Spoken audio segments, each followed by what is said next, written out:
I'm Torie Chilcott. I'm the co-founder of Entertainment Thinking, and we specialise in bringing the world of entertainment into the world of business. We come from television backgrounds, all of us, apart from Nik, who comes from the business world. Our whole ambition and our whole reason for being is to explore how the techniques and the styles and the energy and the emotion that can happen in entertainment can happen in a business. Good afternoon, everybody. We want 45, 50 minutes to feel like 5. So what we're doing today is actually metaphorically punching people in the face, surprising them with something they wouldn't expect, just to get their attention. And when we've got their attention, then we can go into detail about how to change behaviours in the business world and make it a more entertaining space. My experience of working with corporate events is mixed. There are some corporate events like today that have got great graphics, that have got great energy, good music. I've been to some corporate events where I really wish that I hadn't. And they've been the most boring experience of my life. And I'm thinking, oh, please stop. Can we just go back a stage? Yeah, because the impact of whether we have people on the stage depends on what's happening out there. If there's enough space out there, we don't need to put so many people onto the stage. So there won't be enough space out there.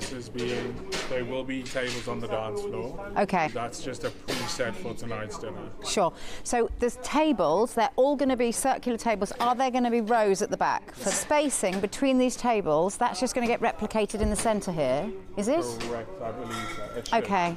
And there's always going to be this here. So there's not going to be much room for the dancers to be on the floor.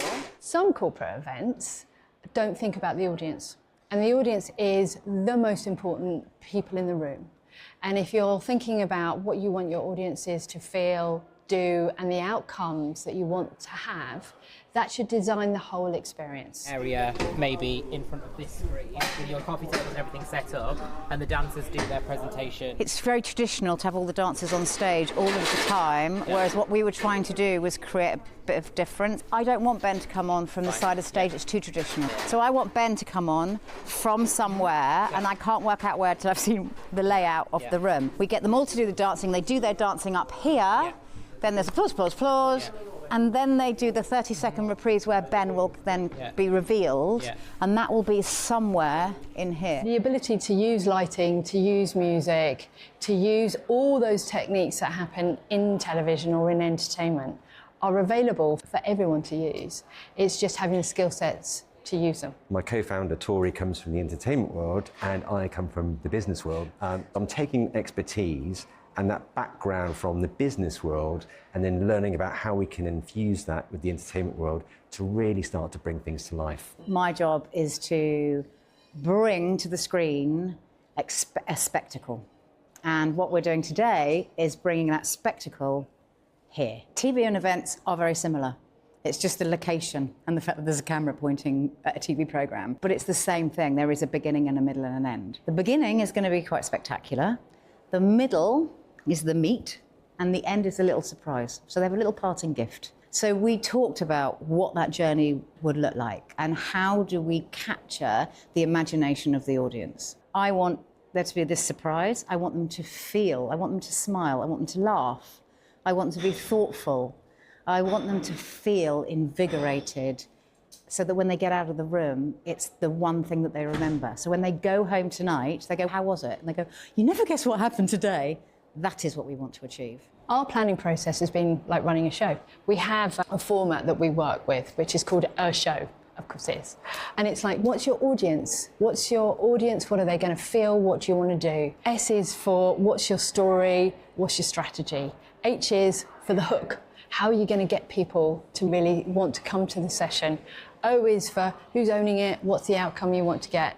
And W is for what's the wow factor? What are you going to have in here that makes people go, oh, okay, that was great. I remember all of these things. And at the end of it, what we really want people to do is go, I spent this time, I spent this money, I've spent this energy, I've had an audience feel this, and now I know that I've got their attention.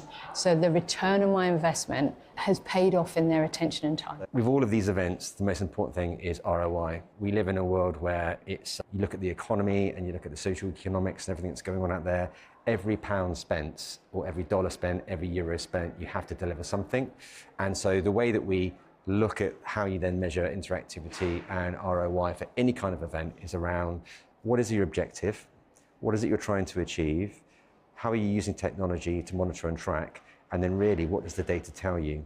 So it could be anything from the number of people that turned up, how many people engaged, and then what's the follow-up? Entertainment thinking is not just about jazz hands, it's about the beauty of data and science with the art of entertainment.